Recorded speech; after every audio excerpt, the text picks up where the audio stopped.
Good morning, everyone. My name is Mike Billion, President of the Private Motor Truck Council of Canada. With me today, I have Tom Moore, CTP Executive Vice President of the National Private Truck Council. This morning, Tom is going to go through with us our benchmarking report for 2023, kind of give you a brief outline of the purpose of the report and give you some helpful tips on the best way to gather data and go through it. So without any further ado, Tom, I'm going to hand it over to you.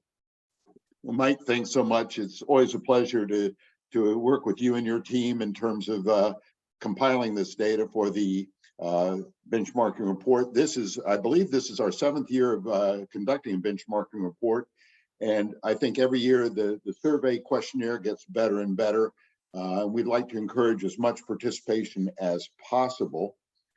Before I get started with what I want to cover today, I'd really like to thank the Ontario Truck Driving School, the sponsor for the benchmarking report. We could not do this without their generous support.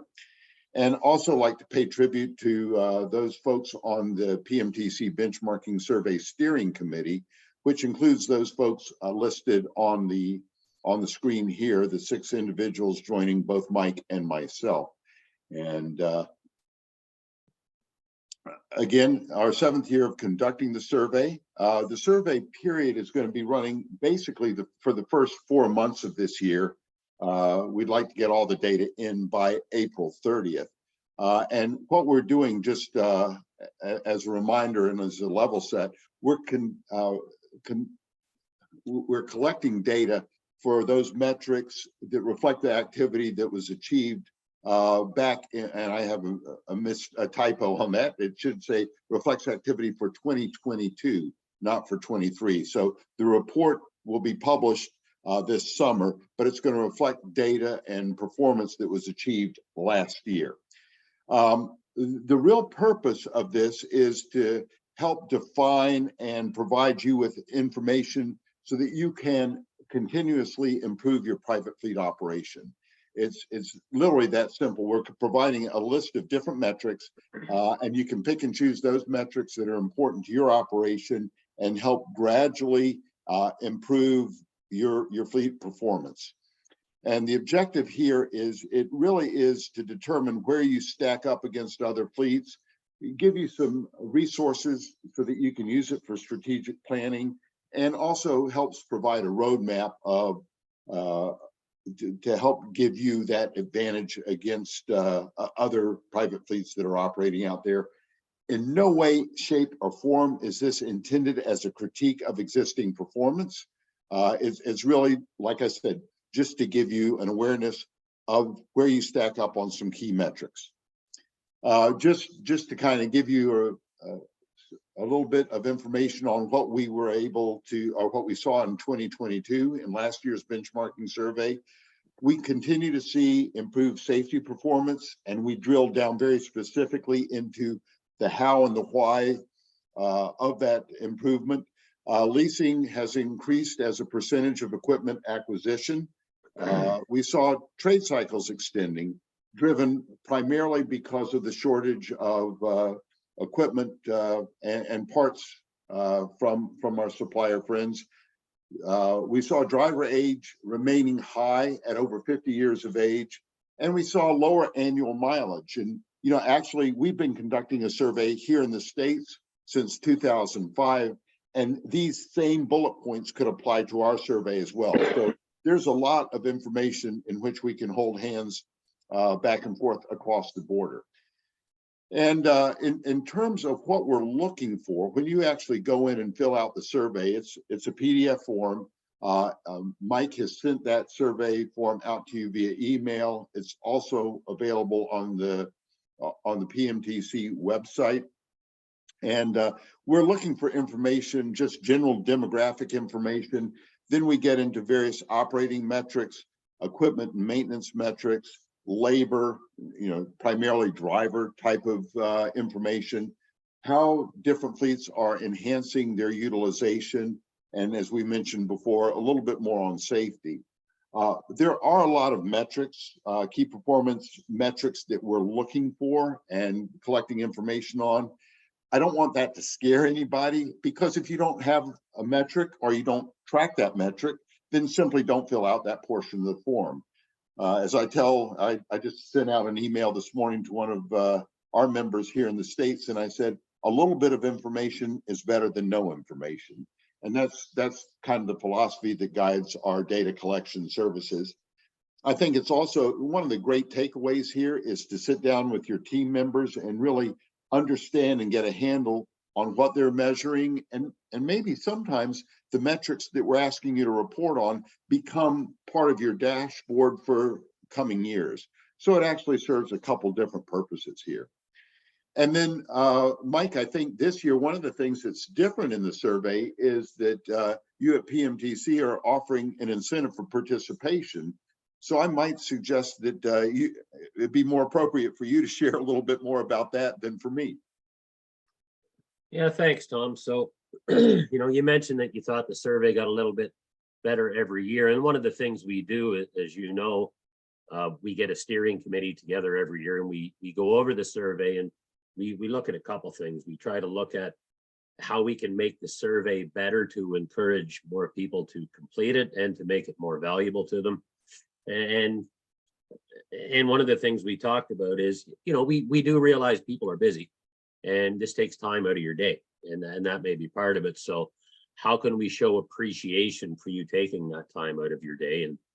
And what the committee thought we should try this year is the first 25 fleets to complete the survey in full will receive a 10% discount off their PMTC principal membership, which is roughly a savings of about $200 towards the membership. So if it is a current PMTC member, the next time they are billed for their annual renewal, they will see that discount on their renewal date. And this is open for every private fleet in Canada, not just a PMTC member. So if they complete the survey and aren't a current member and want to become one, they will receive a 10% discount off their membership rate for that year. So membership is slightly over $1,800. So 10% of that, like I said, you're close to the $200 range. And we're hoping that'll encourage people to take some time and reward them for the time that they took to help make this survey. The more people that participate, the better it is for those that gather the data and look at it. The more people you have completing it, the more comparative the data can be. So that's what we're going to try this year, and hopefully it'll work. Absolutely. Thanks so much, Mike. I think that's just a great and very generous offer on your behalf. And again, I can't emphasize or underscore what you just said enough. The more information we get in, the more valuable the data becomes, and the more relevant and timely it becomes, and actually more actionable as well. So certainly hope that this helps gin up more people participating. And just real quickly on our timeline, the deadline is April 30th to submit the questionnaire back in. And like I said, it doesn't have to be complete if you're not tracking or measuring all the metrics in that. But we would like to get the data in as soon as possible so that we can get the report, the final benchmarking survey report, released midsummer. And I will be personally at the PMTC's annual conference and presenting the data on June 22nd. And also those folks that participate in the survey, we're going to be doing a special walkthrough, kind of a pre-release webcast to preview the results at a time and date to be determined. And the other thing that has worked very effectively down here in the States, and I've actually done it for a couple of PMTC members, and that is those folks that complete the survey, I'm able to go back and compare and contrast their data, again, all anonymously and all with great confidentiality, so nobody sees who's contributing the data, but just to compare them against the industry at large and any peer group comparisons. And this often gives people a better roadmap in terms of their continuous improvement journey. And again, I can't say it enough. We understand and respect the confidentiality of your information. We do not disclose it or share it. All the data is aggregated into a general pool and just reported out so that there's no way to determine who's in and who's not.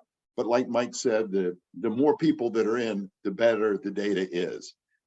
And with that, I can open myself up for any questions. My contact information is on the screen here, and certainly look forward, Mike, to working with you, the benchmarking steering committee, and your members to deliver what we hope will be the best report in the 7 years that we've been conducting the survey.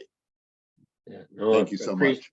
Appreciate it, Tom. And just add a couple of things that, what we've heard from people in the past. Like you said, this is the 7th year you have done this for us since we reinvigorated this survey. And, we did shorten it up a little bit this year. What the steering committee looked at was, we looked at the reports and we looked at the sections that weren't being completed that much. And we removed some of those questions because we thought, well, if 20% of the people are completing this section and 80% are leaving it blank, is it really providing any value, and is it just getting in the way? So we did shorten it up and remove some stuff to hopefully get some more fuller comparisons. But one thing I would say, can it be time consuming? I would say yes, but it's time consuming kind of once, right? Because what we do is you complete the report. If you don't save it, we do. And the next year, when we're encouraging you to fill out the benchmarking report, we will send along the survey that you completed the previous year. And people have told us that the first year it can take a bit of time, but subsequent years, if they really are able to complete it much quicker, because all they're doing is updating their data from last year, right? And another comment I would make, I guess, too, is obviously people find value in the report because we get tons of requests from people that want to see these reports. And if we had as many people filling the report out as we had people requesting to see the report, there'd be a lot more value in the data that everybody's requesting to see. So people find the data valuable, but if you want it more valuable, complete it yourself, right? And then we get 40 responses instead of 15. Well, your report is 2 or 3 times more valuable because there's more data you can compare it to, and it normalizes out more. So, and if you need help, you start filling it out and you're stuck, reach out to myself, reach out to Tom. We can possibly connect you to somebody who's completed in the past who can provide tips. Like there's lots of help available from our office, from Tom and from other members. And if you want to know what it looks like, if you're a PMTC member, go to the member section of our website. Last year's benchmarking report's in there. All the previous year's benchmarking report is in there. And also the NPTC benchmarking reports from the US are on there as well, which they share freely with PMTC members. So you can see that data and see what the reports look like and see what value might be there for you. So it's, I think that's all I have to add. Any final words, Tom? No, I think, Mike, I would just say that one of the experiences that our members have here in the States is that just collecting the data is a great discipline, and it helps give you kind of those key dashboard metrics to run your fleet right now, regardless of whether you're filling out the benchmarking survey. Of course, we want you to have that. But again, the discipline of collecting, measuring, and monitoring those KPIs is absolutely valuable going forward. So again, I'm here if anybody has any questions, and look forward to working with you all again. Perfect. Thanks, Tom. With that, I'm going to end today's broadcast. So thanks a lot. Talk to everybody.